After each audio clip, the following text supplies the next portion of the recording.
So in this tutorial we're going to be investigating what energy is doing in a chemical reaction. So chemical reactions can either absorb or release heat, which is energy, into the surroundings.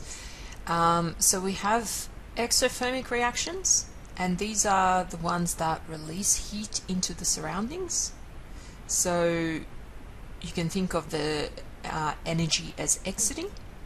So they're going from the reaction into the surroundings. So the surroundings are going to get hotter. In endothermic reactions, these are the ones that absorb heat from the surroundings to occur. So the surroundings around an endothermic reaction, the surroundings get cooler because the reaction took up that energy, and so it cools down the surface. So we can, as chemists, we can use an energy profile. So energy profiles are really useful to determine what type of reaction you're working with, whether it's an exothermic one or an endothermic one. Okay, because it shows what the energy is doing within the reaction.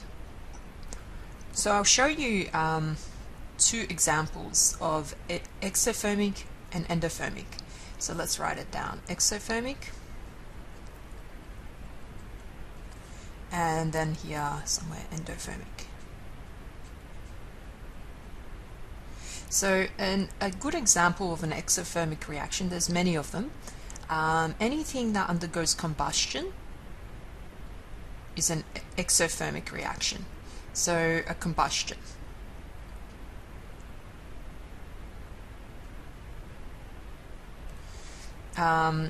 Whereas with endothermic reactions, one example of a endothermic reaction is photosynthesis.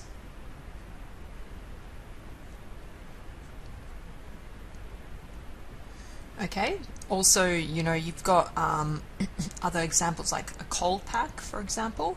A cold pack, what it does, the gel within the cold pack is an endothermic reaction and absorbs heat from your skin. So when you have swelling somewhere, you know, you apply the cold pack to that location and it absorbs the heat from your skin and uses it to do an endothermic reaction within the cold pack.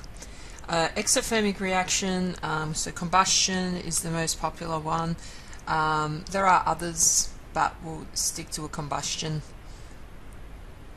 example in this situation. So I might take methane, so CH4 plus oxygen gives us CO2 plus H2O. Now there are 4 carbons on that side, so we need, 4 hydrogens on that side, so we need 4 hydrogens on this side. So we need to put a 2 in front. So 2 times 2 is 4. And then we have our oxygen balance that we need to take into account. So oxygen is, there are 4 oxygen atoms there, and there's only 2 there. So we need a 2 in front here. Okay, great. So that is our methane getting combusted. Now with our photosynthesis reaction on this side, photosynthesis reaction is carbon dioxide and oxygen form sugar and water. And we have 6 of those. So that's the balanced reaction, and you can have a go at balancing that if you're uncertain, but yeah, that's a balanced reaction. So what we're going to do is I'm going to show you a energy profile. So an energy profile, this is just an axis that's set up. So let's set up an axis. Along here, along the y-axis, I'm just going to have, it's really considered potential energy, but I'll write energy and I'll use the units of kilojoules per mole. And along here, along the x-axis, it's reaction coordinate or reaction progression. There's no units for this one because we don't know how long reactions take. Some of them occur rapidly, others occur over a long period of time. So such as rusting, that would occur at a long period of time, but you still draw the same energy profile for it. So energy, again, the units, and reaction progression. Okay, so let's start with our exothermic situation. Now, if we look at reactants, okay, oxygen doesn't really have much potential energy. You can't really react it with, it does have a lot of energy in it, but it's not really accessible easily. Whereas methane is a fuel. So you can extract energy from it quite easily. It has a high potential energy. So high energy on this side. Whereas if you look on the product side, you can see we've got carbon dioxide and we have water. Now both of these are quite low potential energies because they're very stable. And because they're very stable, that means that they tend to have low potential energy. So their potential to react is very low. So if we position these on our graph, so we're going to start off with our reactants here, our methane and oxygen. I'm just going to show that they're higher in energy compared to carbon dioxide and water. Carbon dioxide and water might be found, say, here. I'm just making up the positions for now because I don't have any values associated with these. So I'm just going to write them up. And so there we have methane and oxygen and carbon dioxide and water. Now what also happens, and this is very important, is that in order for methane and oxygen to actually form carbon dioxide and water, first of all the atoms have to be split apart. So it's kind of the same as, when you're building with Lego blocks, say, and you have, let's say, a car that you've made from Lego blocks. If you want to create something else, you have to first invest energy into breaking apart all the little individual blocks of Lego so that you have that potential now to create something new. So that's what happens with methane and oxygen, is that essentially all the atoms present have to be freed in order to create carbon dioxide and water. And that actually requires extra energy. So this is not going to just go down, it's actually going to go a little bit up first and then back down. So you see you've got this kind of bump here. Now that bump there is important to understand. It's got a name. It's called the activation energy, which can also be written as EA. Alright, and if you look at the notes here, the activation energy is the energy required to break the bonds in the reactants, and it is always a positive value, meaning that it's always an energy investment. You always need to put in energy for the bonds to break, whether you're looking at an exothermic or an endothermic case. Now there's another thing that we look at, and not only is there activation energy here, but there's also a measure that takes into account the difference between where the products were compared to where the reactants were. sorry, where the reactants were compared to where the products are. So this here is known as delta H.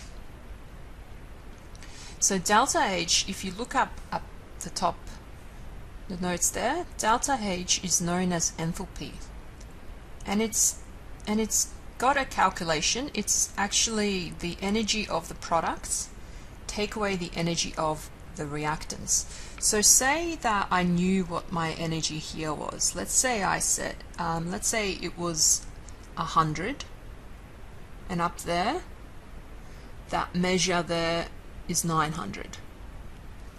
So if I wanted to calculate my delta H, I have to use the energy of my products minus the energy of the reactants. It's always in that order. So I'm just going to rewrite it here somewhere. So the delta H is the energy of the products. So products take away reactant. And the products happen to be, well, they're down there, so it's 100 minus the reactant, which is 900. And when you work that out, you get a value of negative 800. Negative 800 kilojoules per mole. So that's the enthalpy of this particular combustion reaction up there that we saw. On the other hand, when you have an endothermic reaction, if you look at the reactants, it's carbon dioxide and water and oxygen. So they're going to have a low potential energy. Whereas if you look at this side, this is high energy. And it's high energy because you have a sugar molecule that's present. Okay, and we know that sugar has a lot of energy in it, right? So that's what we use for our fuel source. So basically we're going from low energy to high energy in an endothermic reaction. And you can see you start off, say we'll start off from 100 again, like before. But this time we're going to be up here somewhere. Say the units are, I don't know, let's just say that value there is 2,800. Okay, and so that's where the sugar and water is present, and that's the energy at which the carbon dioxide and oxygen are present. Okay, so once again, we're not going to just go straight up to sugar and water. We have to actually go up and then back down. So at the top here, that's known as the transition state. And that's essentially when all the carbons and oxygens are separate. They're just in their atomic state. So they're up there, they're in their atomic state, and then they recombine to form sugar and water. So there's only a small amount of energy release here on this side of the transition state. Okay, so our activation energy in this situation is quite large. It's all the way up to the transition state there. So that's the activation energy.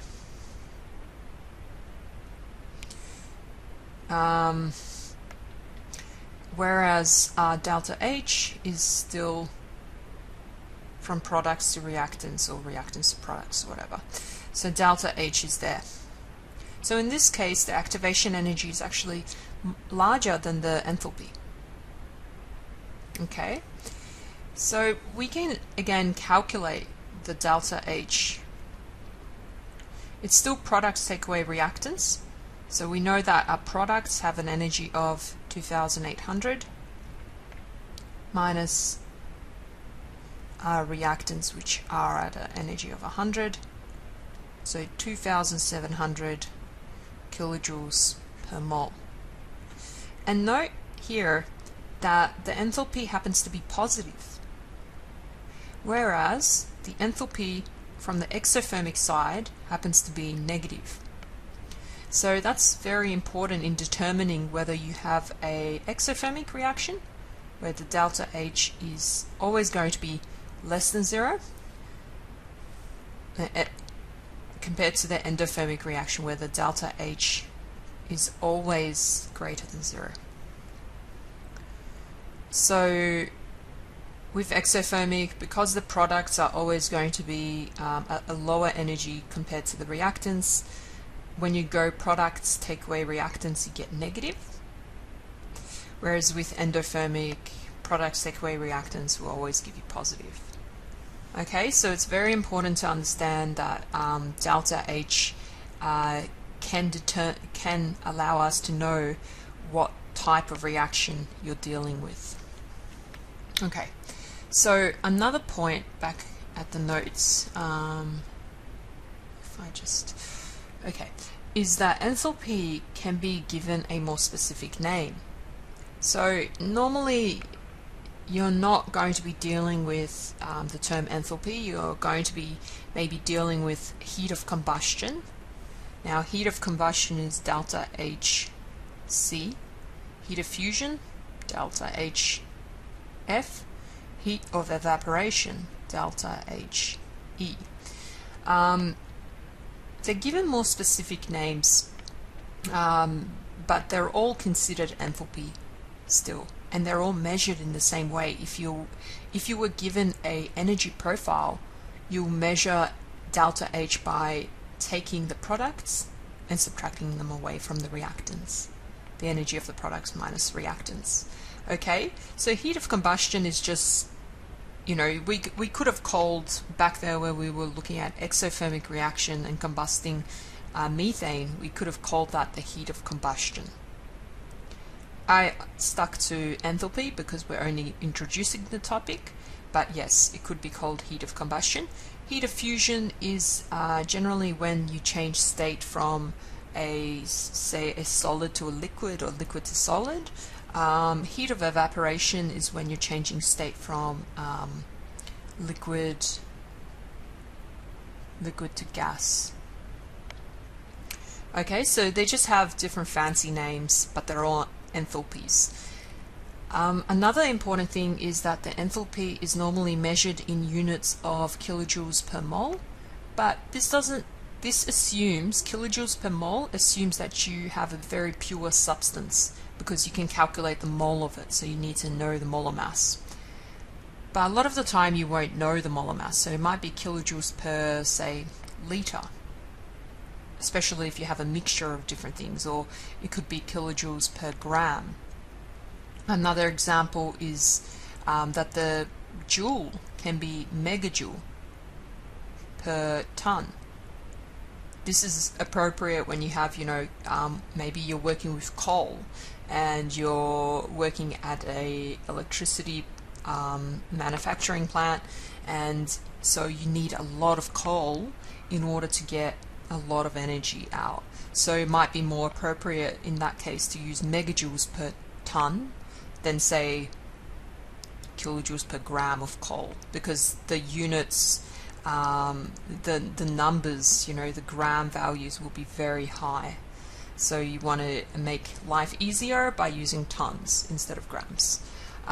So that's important to understand, that enthalpy can be measured in different ways.